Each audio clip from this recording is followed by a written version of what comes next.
There's a family tree in America that shouldn't exist, not because it was destroyed, not because records were lost, but because the branches grew back into themselves so many times that geneticists who studied it couldn't tell where one generation ended and another began.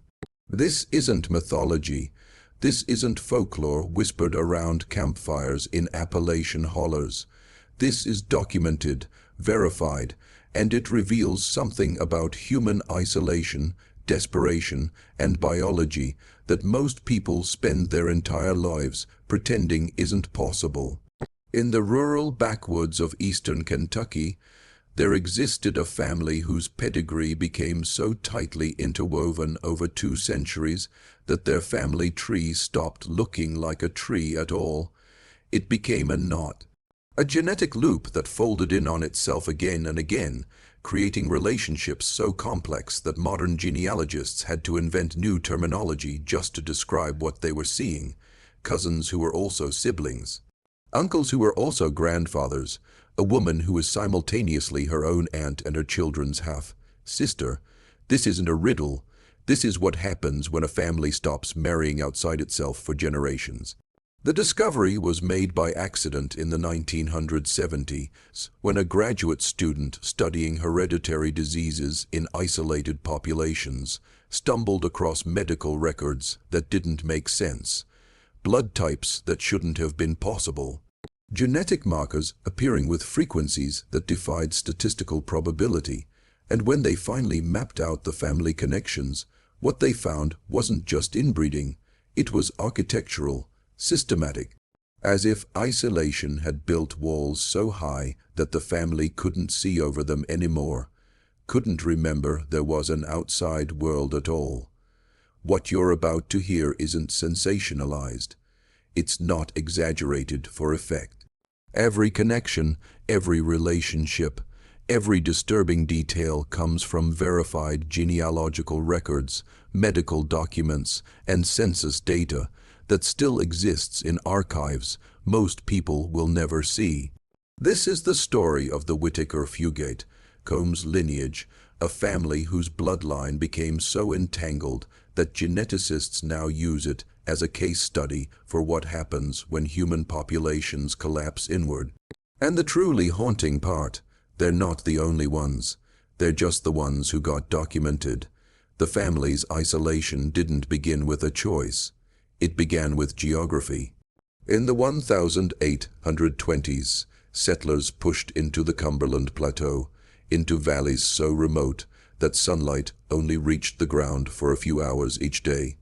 These weren't pioneers seeking opportunity. These were people running from debt, from law, from lives that had already collapsed elsewhere.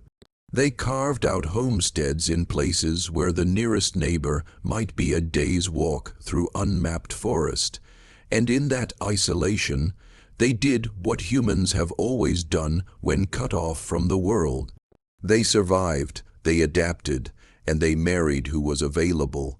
The first intermarriages weren't alarming. A brother and sister from one family marrying a sister and brother from another. Cousins wed to cousins. This was common in frontier America, unremarkable even, but the Cumberland Plateau wasn't like other frontiers. There was no steady stream of new settlers, no roads built in, no towns that grew and attracted outsiders. The families that arrived in the 1820s were the same families still there in the 1920s. 100 years of genetic isolation in an area roughly the size of a small county, and with each generation, the pool of marriage options shrank. By the 1870s, the pattern had become irreversible. Birth records show the same surnames appearing in every combination possible. Whittaker married Fugate, Fugate married Combs, Combs married Whittaker. And then their children married each other, and then their children's children. The family tree didn't branch outward anymore. It looped, it doubled back. Census records from 1880 reveal households where a man is listed as both father and uncle to the same children. where a woman's maiden name and married name are identical because she married her first cousin, and her mother had done the same, and her grandmother before that. What genealogists discovered when they finally mapped this out was that by the fourth generation, nearly every individual in this population was related to every other individual in at least 3 separate ways. You weren't just cousins. You were second cousins through one line, third cousins through another, and fourth cousins through a third. The mathematical probability of finding an unrelated spouse within the community had dropped to nearly 0. And still, they kept marrying each other because leaving meant abandoning the only world they'd ever known. It meant walking away from land, from family, from identity itself. The physical evidence arrived before anyone understood what it meant. In the 1960s, a nurse working in a rural health clinic began documenting something she'd never seen before. Children born with skin the color of a deep bruise, not cyanotic from heart defects, not discolored from jaundice or illness. Blue, genetically, permanently blue. The condition is called methemoglobinemia, a recessive trait so rare that it requires both parents to carry the exact same mutation. In the general population, the odds of 2 carriers meeting and reproducing are astronomically low. But in a family that had been marrying itself for 5 generations, the impossible became inevitable. The blue-skinned fugates became a local legend, but they were only the most visible symptom of something far deeper. Medical researchers who studied the family found elevated rates of polydactyly, children born with extra fingers or toes, skeletal abnormalities that made walking painful by adolescence, cognitive disabilities that ranged from mild learning delays to profound intellectual impairment. And underneath it all, a genetic load so heavy that infant mortality rates in some family lines reached 40%. 4 out of every 10 children born didn't survive to age 5. This wasn't disease. This wasn't bad luck. This was mathematics, the inevitable result of a gene pool that had stopped flowing and started stagnating. But here's what makes this story truly disturbing. The family knew, not in scientific terms, not with genetic counseling or medical understanding, but they knew. Oral histories collected in the 1980s reveal that elders warned against certain unions, spoke in veiled terms about bloodlines that had gone too close. They had their own taxonomy of risk, their own understanding of which marriages produced healthy children and which produced suffering. And yet the marriages continued, because what was the alternative? To remain unmarried in a community where family was everything, to leave and become nothing, no one, a ghost in a world that didn't know your name. The researchers who documented this population weren't cruel, they weren't exploitative, but their findings were clinical, detached, written in the language of science rather than tragedy, pedigree charts that looked like spiderwebs. Genetic analyses showing homozygosity levels comparable to laboratory mice bred for 15 generations, coefficient of inbreeding scores that exceeded anything previously documented in a human population outside of royal families. And buried in footnotes, almost as an afterthought, the human cost, the stillbirths, the children who couldn't speak, couldn't walk, couldn't understand why their bodies betrayed them before they'd even had a chance to live. The genealogical map, when finally completed, looked like something drawn by a madman, lines crossing and recrossing, individuals appearing in multiple positions simultaneously. One woman, born in 1891, was related to her husband in 9 documented ways. She was his 3rd cousin twice over, his 4th cousin through 3 separate ancestral lines, his 5th cousin through 2 more, and his 6th cousin through another branch entirely. Their marriage wasn't an anomaly. It was the norm. By the time researchers finished tracing the connections, they realized they weren't looking at a family tree. They were looking at a closed loop, a genetic Ouroboros consuming itself generation after generation. What emerged from the documentation was even more unsettling than the medical consequences. It was the realization that these people had developed a different understanding of family itself. In the outside world, cousin means something specific, distant, almost abstract. But when you're related to someone in 9 different ways, when everyone you've ever known shares blood with you, the concept of family loses all meaning, or rather, it becomes the only meaning. There is no us and them, there is only us. The entire world contracts to a single kinship network where everyone is both ancestor and descendant, both family and self. Letters and diaries recovered from the period reveal a profound awareness of their situation, expressed in ways that are heartbreaking in their simplicity. One woman wrote in 1903 about her daughter's upcoming wedding, noting that she'll marry John Combs like I did, though not the same one. Another entry from 1912 describes a mother's fear as she watches her son court a girl, knowing they share a great-grandmother but unable to explain why that matters, why that makes a difference. The vocabulary didn't exist. The concepts were too complex, too tangled for people whose education, if they had any, ended at 3rd grade. And then there were the children who asked questions, who noticed that everyone looked similar, who realized, even without understanding genetics, that something was wrong.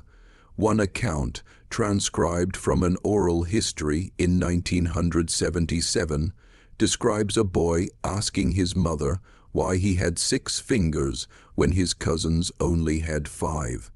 She told him it was because he was special, that God made him different, but he persisted, asking why so many people in the family were special in the same way.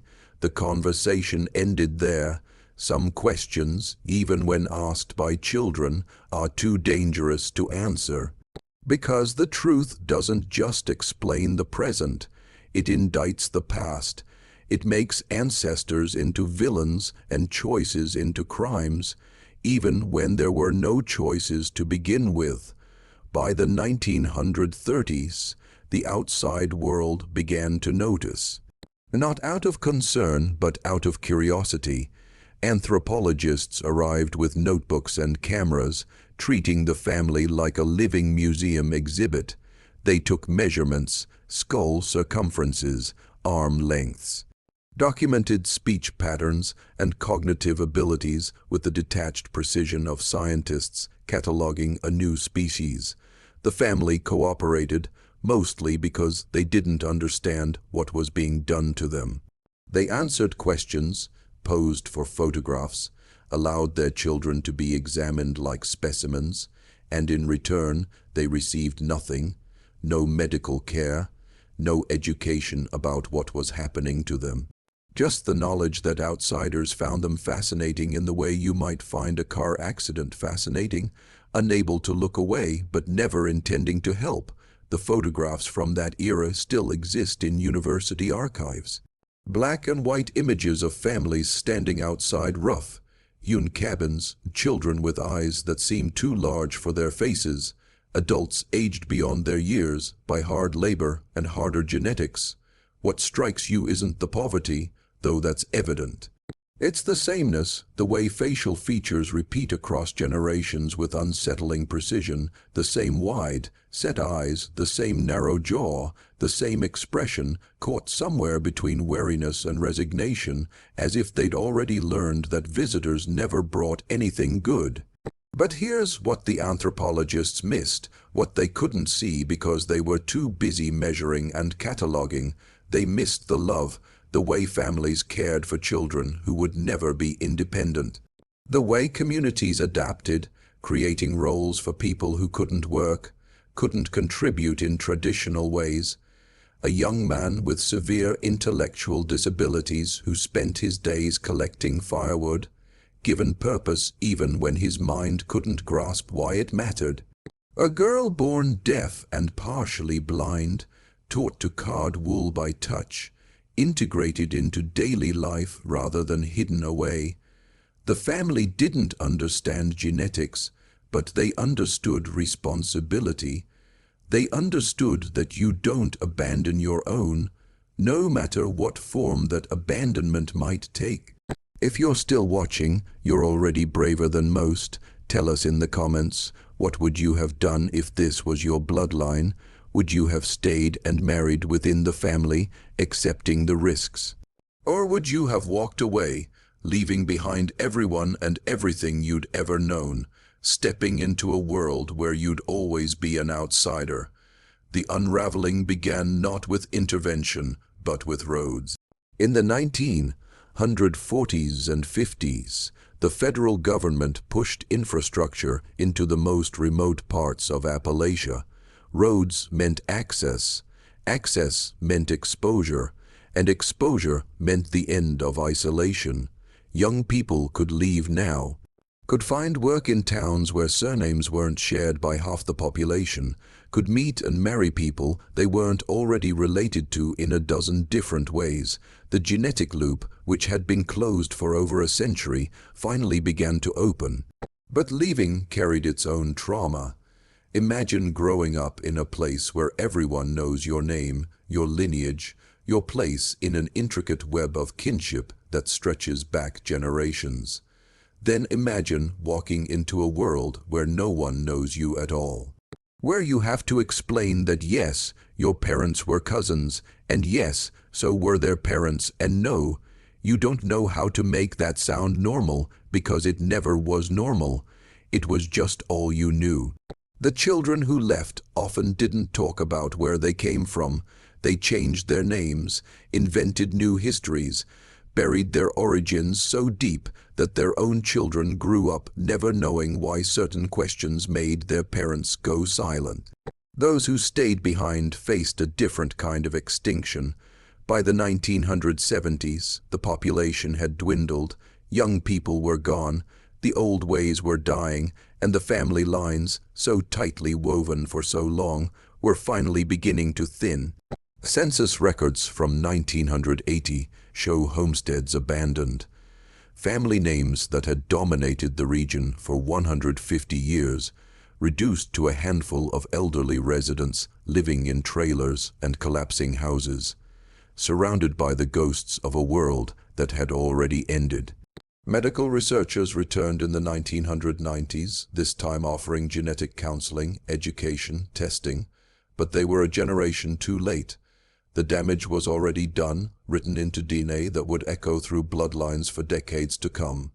Children born in the 1990s to parents who had left the mountains 30 years earlier still carried recessive traits, still faced elevated risks, still had to answer questions from doctors who looked at their family histories with barely concealed shock. You can leave a place, but you can't leave your genetics. You carry them with you, hidden in every cell, a map of where you came from that can never be erased. The final documented member of the core family line died in 2004. An elderly woman who had never left the mountains, who had spent her entire life within a 10-mile radius of where she was born. She was related to both of her parents in multiple ways, related to her husband in 7. Her children, those who survived, had scattered to cities and towns across Kentucky and Tennessee, carrying with them genetic legacies they didn't fully understand and couldn't fully escape. When she died, something else died with her. Not just a person, but a living record of what happens when a population becomes its own echo chamber for generations. The genealogical chart still exists in academic archives. It's used now as a teaching tool, a case study in population genetics and the mathematical inevitability of genetic drift in isolated populations. Students study it clinically, tracing lines and calculating coefficients of inbreeding, treating it as an abstract puzzle rather than the record of real lives, real suffering, real people who loved and hoped and endured in ways most of us will never have to comprehend. The human element gets lost in the mathematics, the fear a mother felt watching her child struggle to breathe, the shame a young man carried knowing he couldn't provide for a family because his body had been shaped by choices made a century before he was born. But here's what haunts researchers who have spent time with this case. It's not unique. The Whittaker-Fugate Combs lineage is simply the most thoroughly documented example of something that happened in isolated communities across America, in remote valleys throughout Appalachia, in desert communities in the Southwest, in island populations off the coast of Maine, wherever geography created barriers and poverty prevented escape, similar patterns emerged. Families that grew inward rather than outward, bloodlines that became labyrinths, and children who paid the price for isolation they had no hand in creating. The story doesn't end with a moral. It doesn't wrap up neatly with lessons learned or problems solved. Some of the descendants are still living in those mountains, still carrying genetic markers that trace back through that tangled pedigree, still facing medical issues that doctors struggle to understand because the genetic combinations are so rare, so specific to that particular population, that there's no playbook for treatment. They're living artifacts of a closed genetic system, walking proof that you can't escape history. You can only carry it forward, hidden in your blood, passed down to children who will carry it further still into a future that may never fully understand where it came from or what it cost. The family tree that shouldn't exist does exist. It's preserved in archives and databases, in medical journals and genealogical records, a monument to isolation, to endurance, to the terrible things that happen when the world becomes so small that there's nowhere left to go but inward. And the most disturbing truth of all, we're still discovering new branches, still finding connections that weren't documented before, still realizing that the web stretched wider and deeper than anyone knew. The map is incomplete. The story isn't over, and somewhere in those mountains, the bloodline continues, carrying secrets that DNA remembers even when memory fails.